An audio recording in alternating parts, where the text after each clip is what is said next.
নমস্কার বন্ধুরা, আজকে আবারও চলে এসেছি একটা নতুন ভিডিও নিয়ে। আজকে একদমই ঘরোয়া একটা তরকারি নিয়ে এসেছি। সেটা হচ্ছে, এখানে নিয়েছি আলু এরকম ছোটো ছোটো ডুমো ডুমো করে কেটে, আর নিয়েছি একদম দেখুন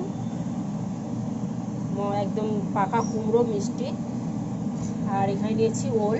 এই যে ওলগুলোকেও ছোটো ছোটো করে কেটে নিয়েছি। ওলটা বেশ অনেকদিন ধরে পড়েছিল, এই যে ধুয়ে তুলে রেখেছি, কালো হয়ে গেছে।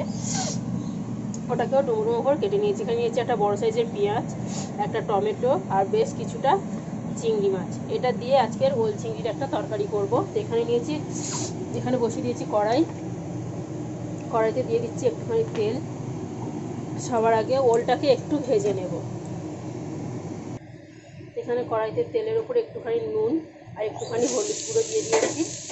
ওলগুলোকে দিয়ে দিলাম। ওলগুলোকে একটু ভালো করে ভেজে নেব।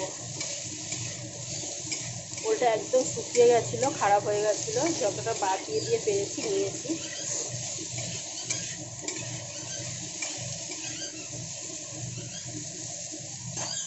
আর এখানে দেখুন বন্ধুরা, শিলের মধ্যে নিয়ে নিয়েছি হাফ চামচ গোটা ধনে আর হাফ চামচ গোটা জিরে আর দুটো কাঁচা লঙ্কা।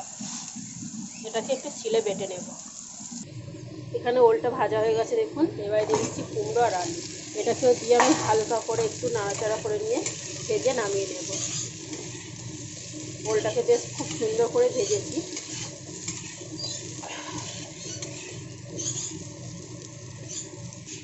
তো এখানে আমি সবজিগুলো ভেজে নামিয়ে নিয়েছি।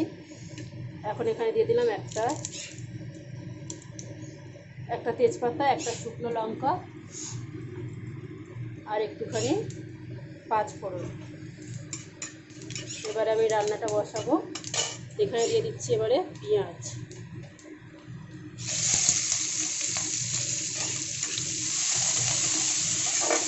পেঁয়াজটাকে হালকা করে একটুখানি ভেজে নেবো শুধু।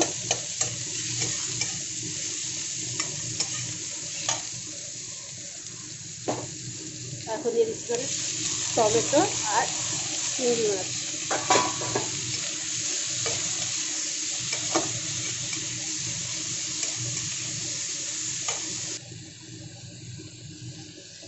এখানে দিয়ে দিলাম একটুখানি আদা রসুন বাটা। চিংড়িটা একটুখানি নাড়াচাড়া করে নিয়েছি। দিয়ে দিচ্ছি নুন স্বাদ অনুযায়ী আর লঙ্কার গুঁড়ো আর হলুদ গুঁড়ো।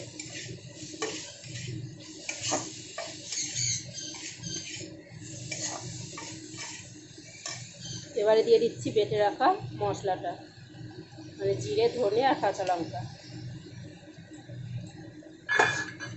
এবার এই মশলাগুলোকে সব একসাথে চিংড়ি মাছের সাথে একটু ভালো করে কষিয়ে নেব।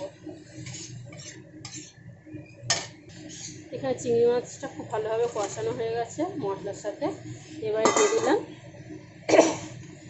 ওল, কুমড়ো আর আলু যেটা ভেজে রেখেছিলাম সেটা। এবার এটাকেও দিয়ে মশলার সাথে 2 মিনিট ভালো করে কষিয়ে নেবার পরে আমি জল দিয়ে দেব। একদম মাখা মাখা রেসিপি হবে, তো সেই হিসাবে আমি জল দেব। কেউ যদি চান একদম শুকনো শুকনো ড্রাই করতে, তাহলে সেই হিসাবেও জল দিতে পারেন। সেদ্ধ হওয়ার জন্য তো জল দিতেই হবে।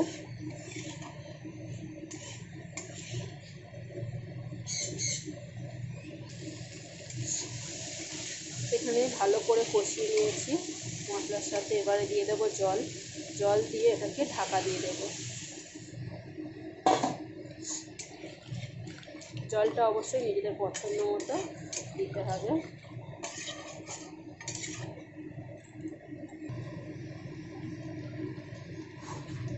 এখানে দেখুন বন্ধুরা, তরকারিটা বেশ ভালোভাবেই হয়ে গেছে। একটু নাড়াচাড়া করে দিয়েছিলাম। একটুখানি দিয়ে দিলাম গরম মশলা আর দিয়ে দিচ্ছি টেস্ট অনুযায়ী চিনি।